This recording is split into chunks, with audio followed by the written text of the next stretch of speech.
Rachel Weisz has won an Oscar and starred in multiple genre franchises, but she's also missed out on some memorable roles from Penny Lane to Bridget Jones. Hampton encourages me to cultivate my curiosity. Weisz was born in London and began acting in her teens. She was offered King David's daughter opposite Richard Gere in 1985's King David, but her parents made her turn it down.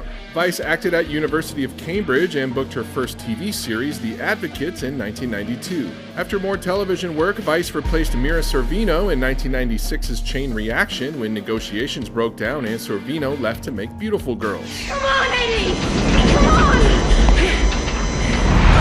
Around that time, Weisz was reportedly one of several stars to audition for Titanic, but lost out to Kate Winslet.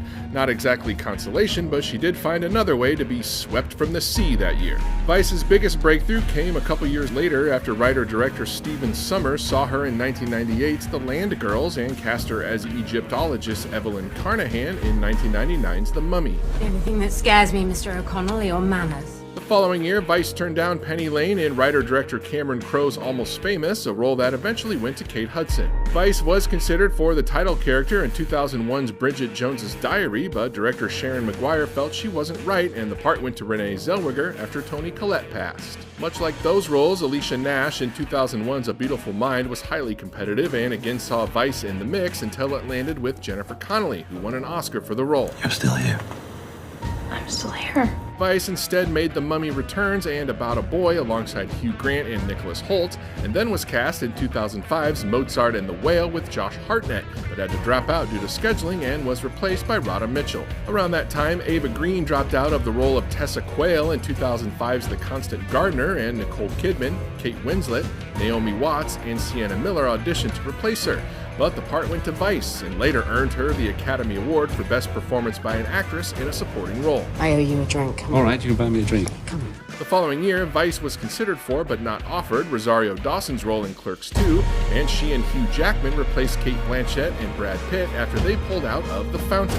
Weisz then dropped out of 2008's Smart People and was replaced by Sarah Jessica Parker, as well as The Curious Case of Benjamin Button, which went to Cate Blanchett. Blanchett also played Lady Marion Loxley in Ridley Scott's 2010 Robin Hood, a role Weisz was in contention for after Sienna Miller dropped out and Kate Winslet passed. Don't be ridiculous. In the ensuing years, Weisz was offered Georgie in Dirt Music during its many years of pre-production, a role that eventually went to Kelly Macdonald, attached to an earlier version of The Danish Girl, which was eventually played by Alicia Vikander, rumored to play Catwoman in The Dark Knight Rises, but Anne Hathaway was cast instead, and of course worked with Daniel Craig on 2011's Dreamhouse and eventually married the James Bond star. I'll always be with you. After working on Yorgos Lanthimos' breakthrough, The Lobster, the director brought Weisz back for his 2018 movie The Favorite to replace Kate Winslet after she backed out. Weisz next stars as Melina Vostokov in Marvel's Black Widow, playing a villain of sorts opposite Scarlett Johansson and Florence Pugh. You got fat.